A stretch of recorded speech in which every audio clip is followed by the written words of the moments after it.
Salve, salve, gente boa! Eu sou o professor Euclides, essa é a Escola Teófilos. Bem-vindos mais uma vez ao nosso canal. Você que está chegando pela primeira vez, como sempre falo aqui, não deixe de se inscrever e depois de assistir esse vídeo, de partilhar com os amigos, com os colegas e dar o seu like ou seu dislike, dizendo se gostou ou se não gostou. Bom, gente boa, eu quero deixar, como sempre faço aqui, meu agradecimento aos nossos colaboradores, aqueles que nos patrocinam, aqueles que colaboram conosco no canal, que fazem isso de uma maneira espontânea, sempre, claro, de uma maneira conhecida ou anônima. Muito obrigado a todos vocês, de maneira especial a Ana Lúcia Escapim e a professora Márcia Aparecida Miguel Zeponi, ela que tem um centro de orientação teológica e existencial, um centro de terapias. O contato está aqui embaixo na descrição do vídeo, juntamente com o material da aula de hoje, com as notas, com a bibliografia, tá bom?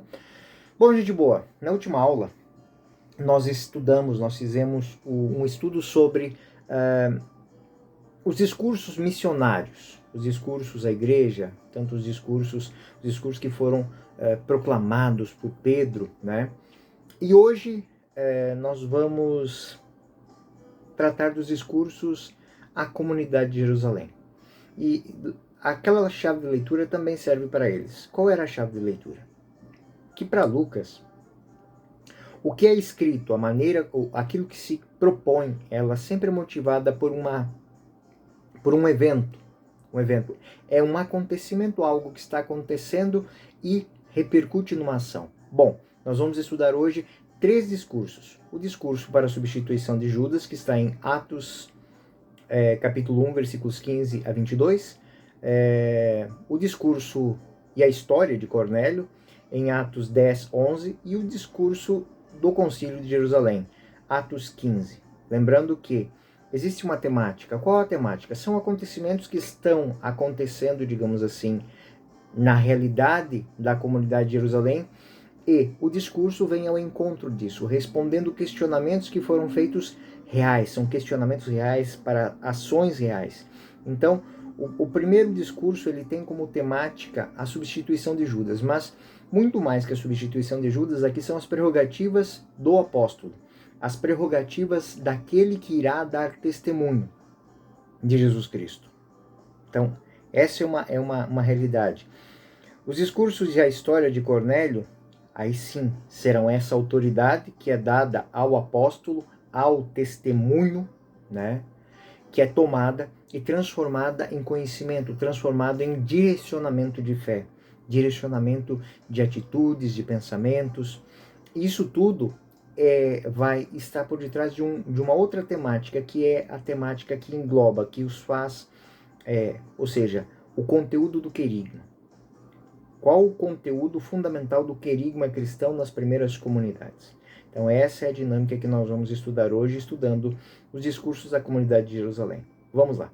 Atos 1, 15 e 22, para a substituição de Judas.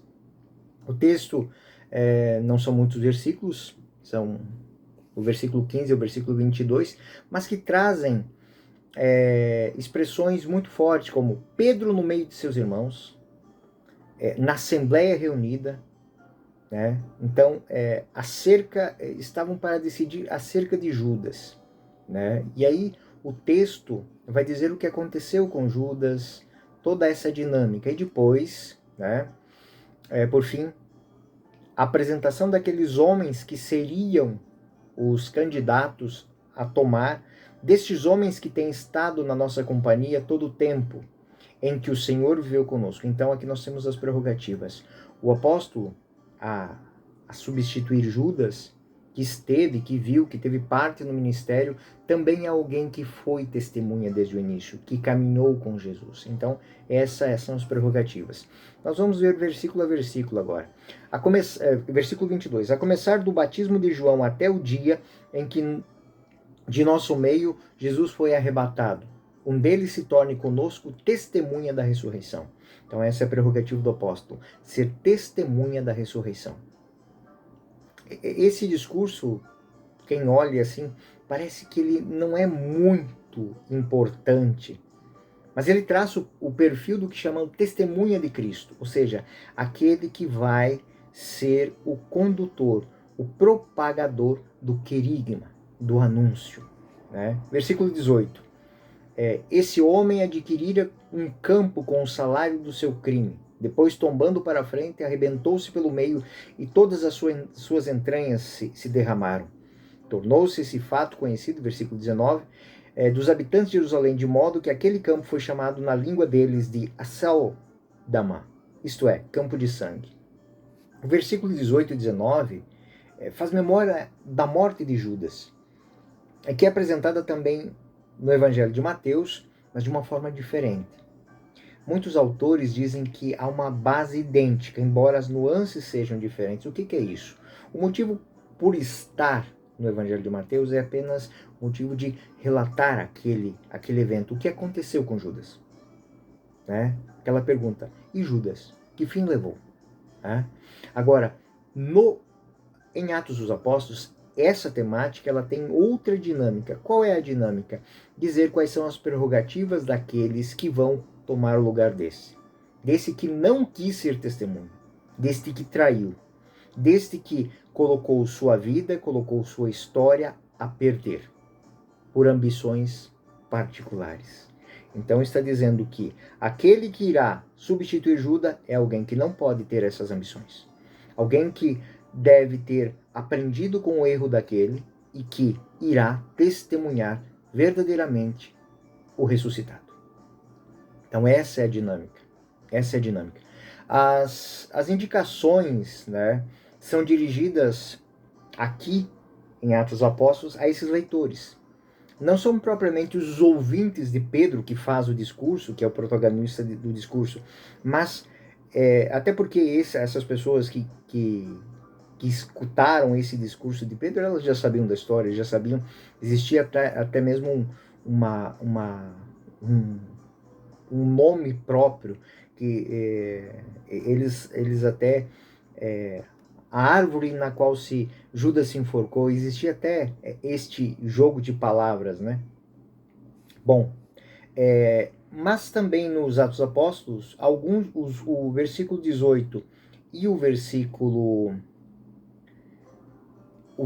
20, ele carrega algumas informações que são muito importantes. O versículo 20, ele vai dizer literalmente isso.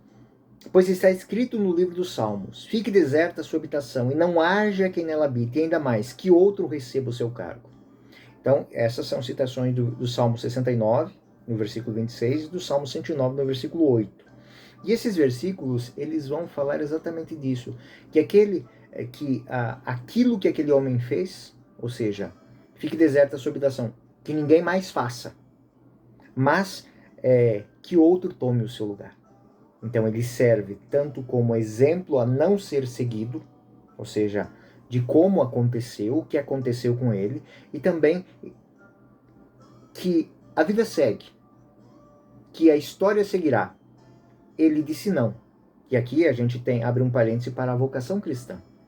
Muito bem, alguém pode perguntar assim, e uma pessoa que recebeu o querigma, que recebeu o anúncio, que viu o testemunho, que chegou a contemplar a salvação, a fé, que recebeu o batismo, pode até acontecer, e disse não. A sua habitação vai ficar vazia. O seu lugar vai ficar vazio. A sua morada no céu ficará vazia. Essa é a dinâmica. Essa é a dinâmica. Mas aquilo que ele tinha que fazer não deixará de ser feito, porque o outro vai fazer. É profundo isso, hein? Então, se é para nossa reflexão, fique deserta a sua habitação. Ou seja, ele tinha um lugar, mas esse lugar vai ficar vazio. Mas aquilo que ele tinha que fazer, enquanto testemunha, não deixará de ser feito. Outro vai fazer, outro vai tomar o lugar dele, outro vai receber o seu cargo. Ele disse não, mas alguém vai dizer sim. Isso aqui é muito bom para a nossa meditação. Todas aquelas vezes que eu sou chamado a fazer algo e não faço. Todas as vezes que eu sou chamado a tomar uma atitude e não tomo. Eu estou colocando em risco esse lugar de reverência, né? Mas não Não se engane. Outro irá fazer. Outro vai receber a porção do Espírito necessária para desempenhar aquela missão. Bom, vamos adiante. O Salmo 69, versículo 25 e 26 vai dizer assim: Despertai sobre ele vossa cólera, atinga o fogo da vossa ira, seja devastada a sua morada, e não haja quem habite as suas tendas. E o Salmo 109, 8: Sejam abreviados os seus dias, e outro tome o seu cargo. Exatamente o que aconteceu com Judas. Então, o versículo 20, ele traz essas... que está dentro desse discurso, traz esse peso, né? Esse peso, essa realidade, essa dura realidade, que ela traz tristeza, né? Porque esse é o fim daquele que diz não ao Evangelho, porém, traz alegria em saber que mesmo que sejam poucos, a missão será cumprida. Seguindo, são apresentadas aqui também as prerrogativas dos que irão testemunhar Cristo. Ou seja, foi apresentado o drama de rejeitar quem aceitou, quem tinha consciência e não quis aceitar a verdade, mas também são apresentadas aqui as prerrogativas daqueles que vão assumir o apostolado, ou seja, aquele que vai tomar o lugar daquele que não quis fazer o trabalho. Ou seja, eles são testemunhas. Eles vivem esse testemunho. Eles são capazes de dar a vida por esse testemunho. E aí também existe uma menção à cena que nós vamos ver do diácono Estevão, que viu o céu aberto. Ele viu a salvação, ele viu o ressuscitado, de ele dar testemunho com a sua vida. E o testemunho da sua vida é perdoar aqueles a quem ele queria bem, a quem ele fez o bem, a quem ele levou o bem. Então, quando eu tenho essa conversão motivada pelo verdadeiro querigma do Evangelho, eu deixo tudo, até mesmo a posição de julgar aqueles que não me compreenderam. Essa é a grande dinâmica. Judas será uma página virada. O importante será aquele que o sucede. Então essa é a dinâmica desse texto. Atos 10, 11, o segundo discurso, que é o discurso e a história de Cornélio, né? A história nós vamos encontrar no capítulo 10.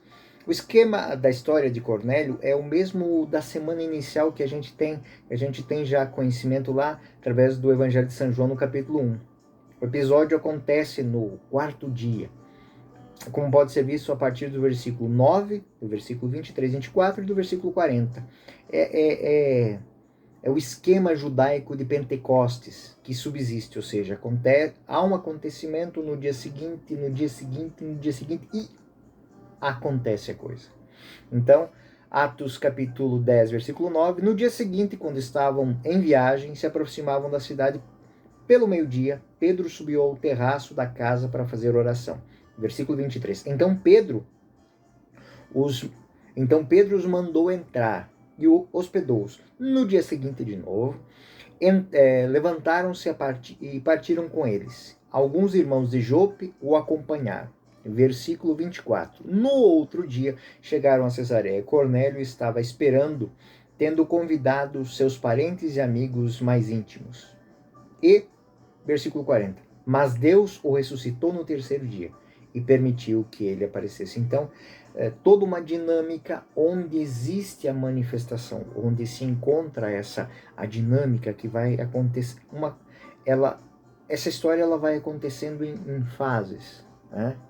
E a ressurreição, o testemunho da ressurreição, ele é apresentado após a manifestação de Deus na vida dessa família.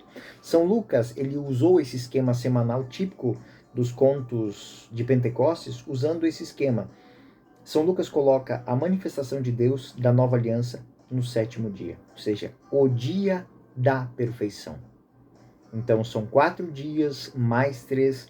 Então, essa dinâmica é uma marca, o 7º dia, o dia da revelação.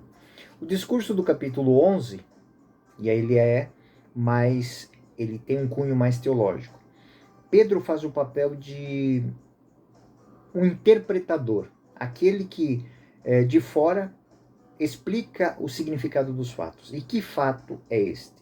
A ocasião do discurso do capítulo 11 começa com uma censura e termina com o reconhecimento da igreja em Antioquia. Então, se nós pegarmos lá Atos 11, versículos 1 e 2, nós vamos ver o seguinte: os apóstolos e os irmãos da Judéia ouviram dizer também que os pagãos haviam recebido a palavra de Deus.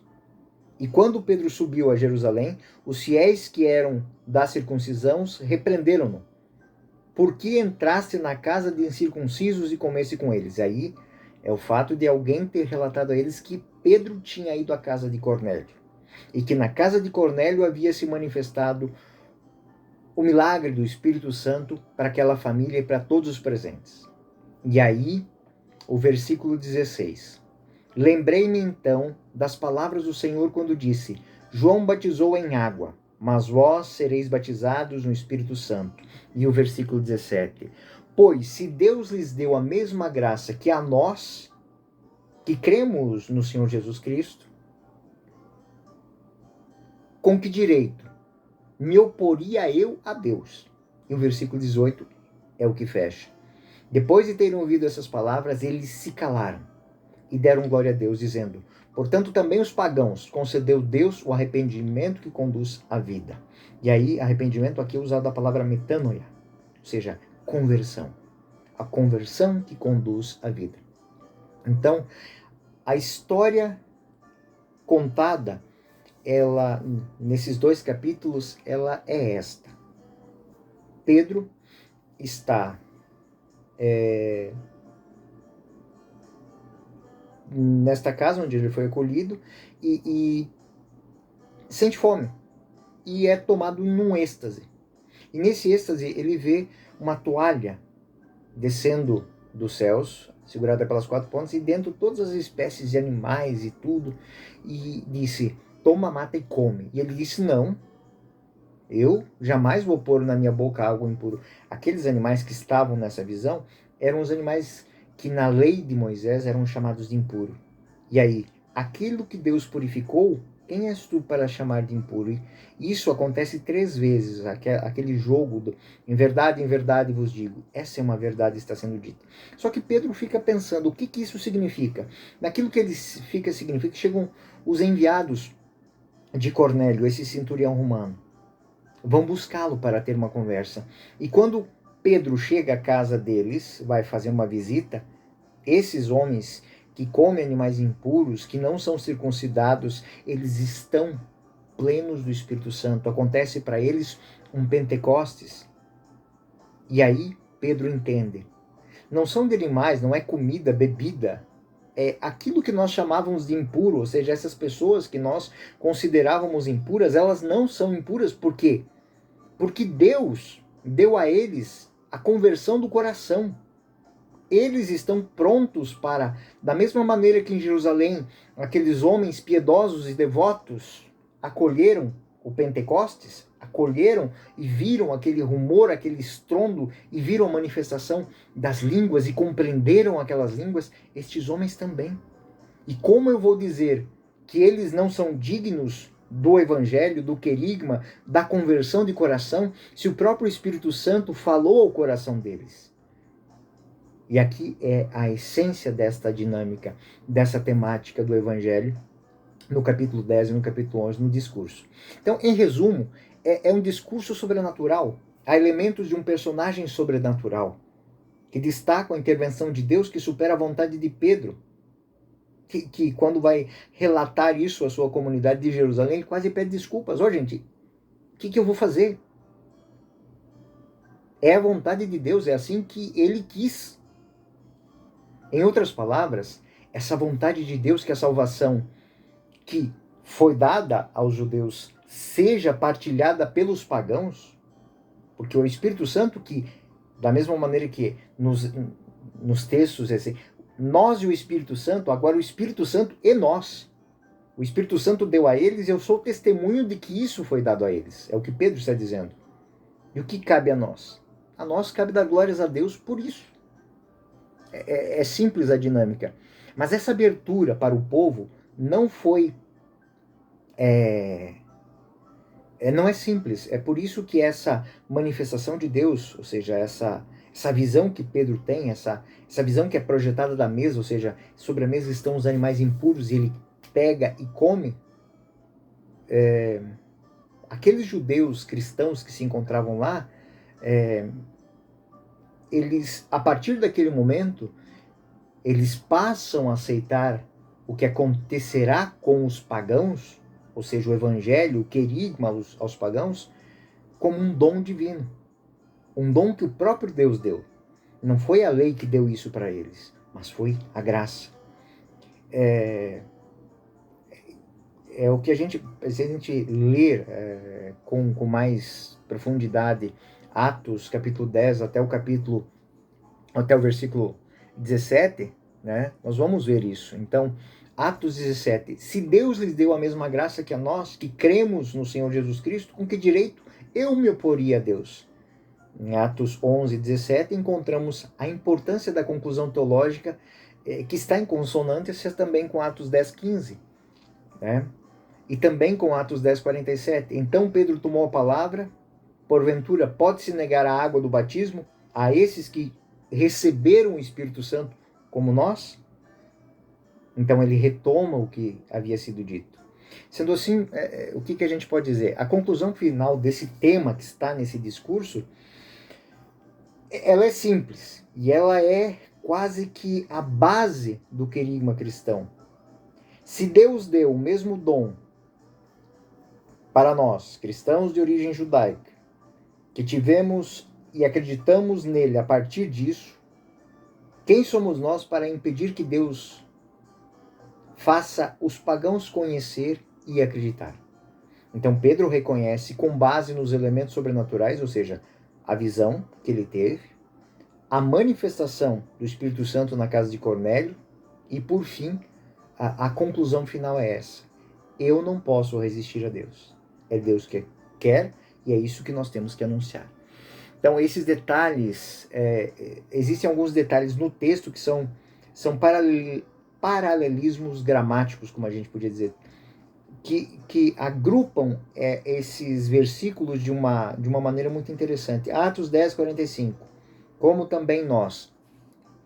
Atos 11, 15, assim como acima de nós.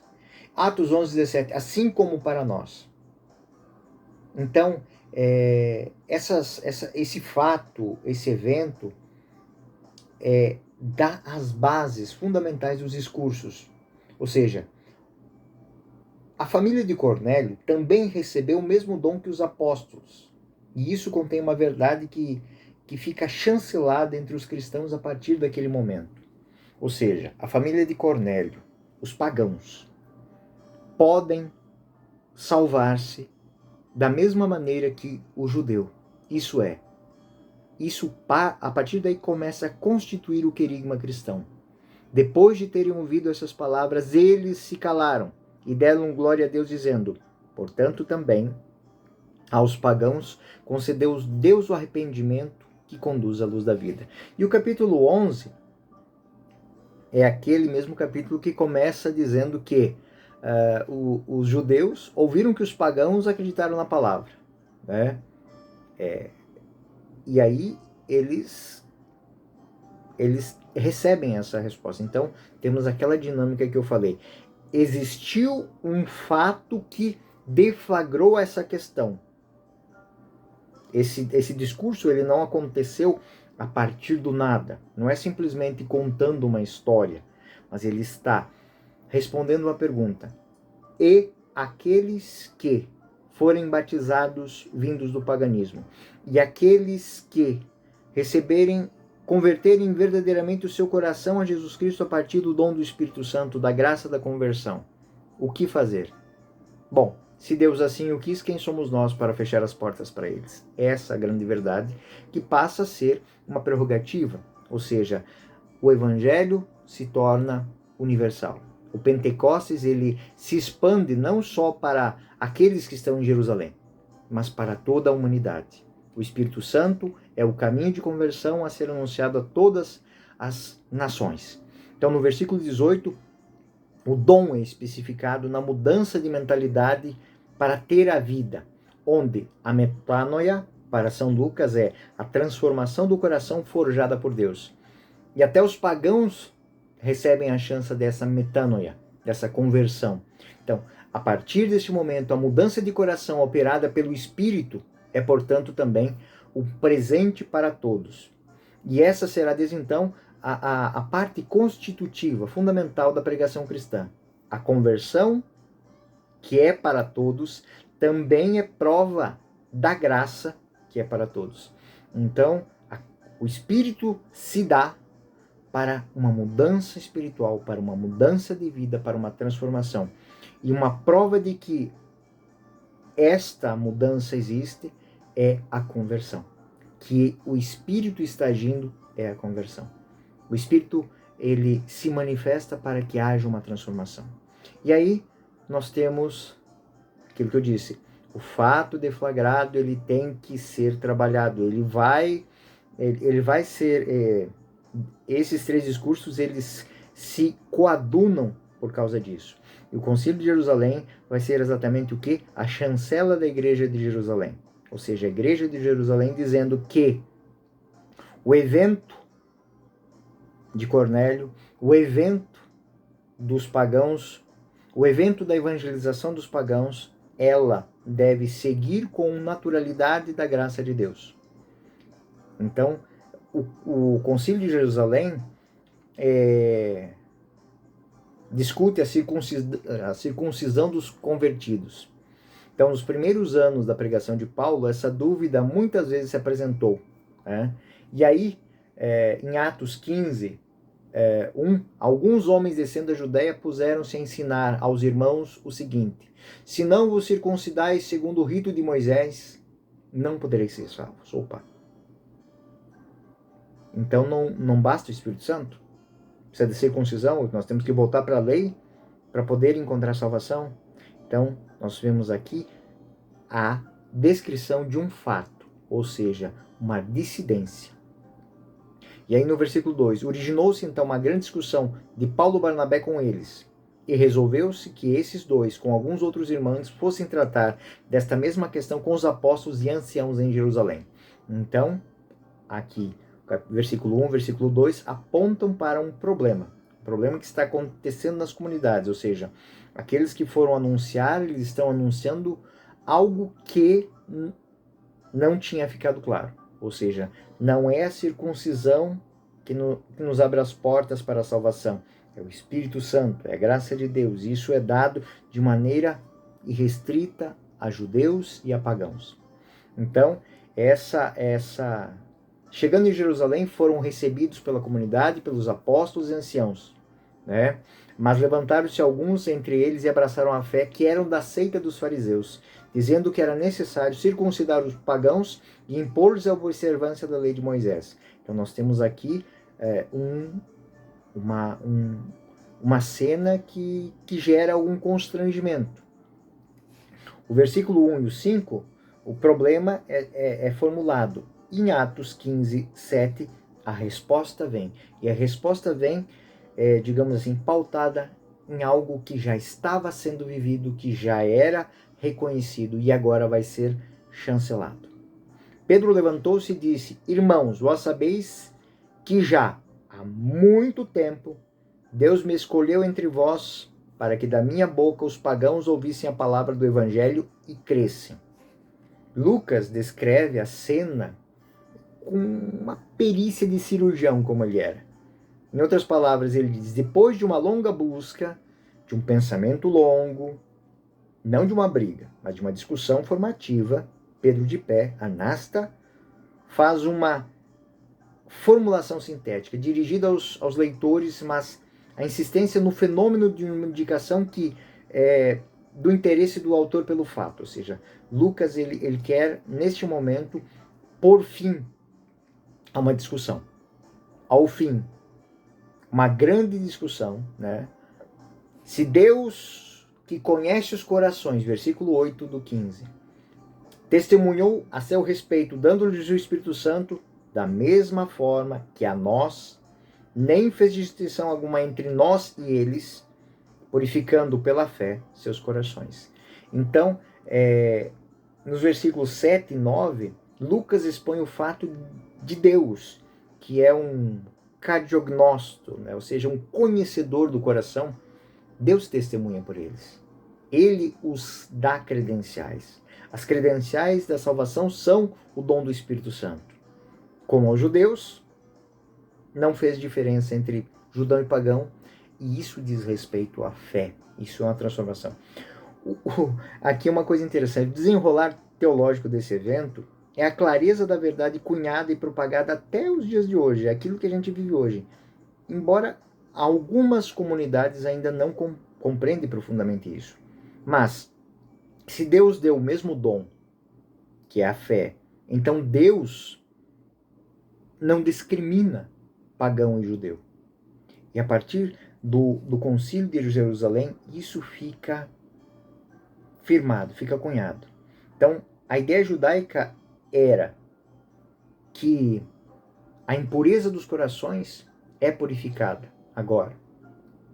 Só que isso também serve para os... Então, no versículo 10, no capítulo 10, a visão de Pedro dos quadrúpedes, dos répteis, dos pássaros, como eu falei, ela vai mostrar que Deus não faz distinção de pessoas. A conversão é para todos. Ou seja, Deus purifica com o seu Espírito. Deus purifica com aquilo que a gente falou na última aula.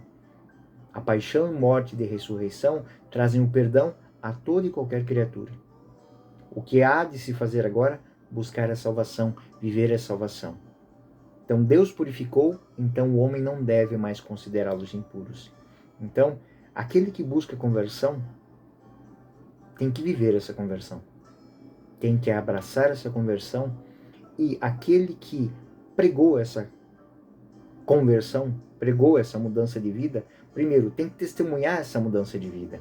E segundo, não pode ficar impondo restrições, não pondo dificuldades para que essa conversão exista. Ele deve ser aquele que dá suporte.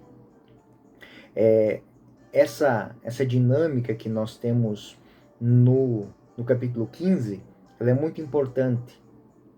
Então, São Pedro, ele vai fazer algo muito bonito, como nós. Agora ele diz, como eles.